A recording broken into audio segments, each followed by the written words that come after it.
Now SAP ECC is a three-tier application. Now, so what is this three-tier application? So even though you're not from software background, but I'll give a little bit idea. So any application you see, you will have an user interface which will be speaking to you. So where you enter the inputs and outputs on the screen, some of the applications will be colorful, some of them will be boring. It depends on the type of the software. This particular thing is called presentation layer. How you showcase your SAP product or any other product, software product to business. This is your presentation layer or user interface. Okay, so in market, the if you wanted to give me an example, you might have heard about XML, HTML, whatever you see on the internet, PHP, all this will come on the front end layer. Okay, and you can see, or you can also have .NET or some other things. And coming to the application layer, this application layer is the layer where you write the logic, what you wanted to do from the front. So you took some input from data. So the user is saying that search for all the books that are available for SAP on the internet. And this logic is the where it will keep searching. From where it will search? It will search from database. It doesn't have the information. This logic will call to the database, and this database layer will connect to the database. This is how any software product is designed. Not only your SAP, any usual software. So here you will have the database. In the market, you might have heard about so many databases. You know about Oracle, you know about Microsoft SQL. So you know all this different databases, and SAP's famous database, Sybase, all these different databases are there. Okay. So your ECC was a three-tier application like a traditional software. Now SAP has realized this traditional databases has a limitation. They cannot do analytics and transactions at the same time. We have a problem. These traditional databases are RDBMS databases, relational database management systems. These have a limitations.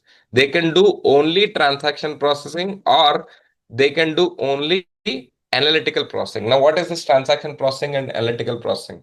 Usually, this RDBMS databases, they will store the data in the form of rows and columns like your Excel sheet. And whenever you wanted to extract the data, you have to extract it based on a particular row and particular column you have to mention, and you will just extract it. So it can only do that. But whereas whenever you want to analyze something, you need a multi-dimensional approach. You, for example, if you're doing the sales, okay, so you wanted to extract a sales report. So whenever you're doing extract a sales report, you usually measure it on yearly basis, monthly basis, or daily basis. You will just have this in RDBMS. But whereas you wanted a trend of it, you wanted to make a trend, bar graph or some particular trend, that will be static. But whereas, imagine when you have an analytical application and which can give you multi-dimensional approach with respect to product, product combination with yearly, monthly, and region specific. You wanted to also see your product performance with specific to region. Now here you have more than two. Normally you compare it with product plus monthly, yearly, or daily. Apart from that, you want to add one more dimension called region. So in which region my product is performing better.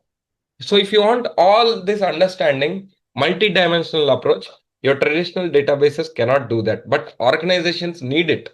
You need a multi-dimensional approach to do your business better. So this is where this traditional database has a drawback.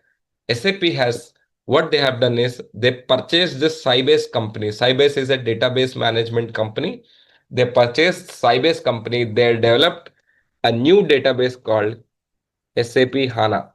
SAP HANA is a database from SAP.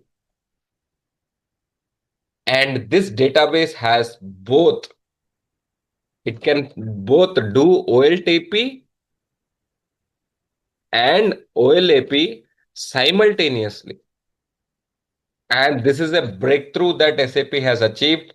So earlier with SAP ECC, you have to go with third-party databases. Whoever buys SAP software, they also need to buy a database. It can be anything from Oracle, Sybase, MS SQL, any third-party company database you have to buy with ECC software. Now SAP has solved this problem of having this transaction processing plus analytical processing simultaneously, and they launched this S4 HANA ERP. And now this is a breakthrough. With this, SAP can get real-time insights. You just a click of a button, or without sometimes even a click of a button, you can have this on the screen. You might be thinking, how can you have without any click of a button? So basically, today, in your mobile phone, you have something called as weather application. It will tell you, it will auto update like when the rain is going to fall or how is the climatic conditions. It will auto update. Same way, imagine your company's screen is like a stock market where you have all the related apps. You have sales apps, your production apps, everything on your screen. Depending upon my requirement, I'll keep respective apps on the screen and I can see them going up and down. I can observe them real time. So that's the beauty of this SAP S4 HANA. Okay, so this is about your ECC versus SAP S4 HANA. Right now, the industry is moving the trend of migrating from ECC to S4 HANA. So SAP said we are going to stop the support for ECC version by 2027. Initially, they have given the deadline as 2025, but due to COVID, they have extended the deadline and they are going to stop the SAP support for by 2027. What happens if SAP stops support? Why can't I do business? You might have a question. So I already bought a software. If all of a sudden SAP stops supporting, what happens to me? I anyhow have the application. What goes wrong with me? I'll tell you what happens.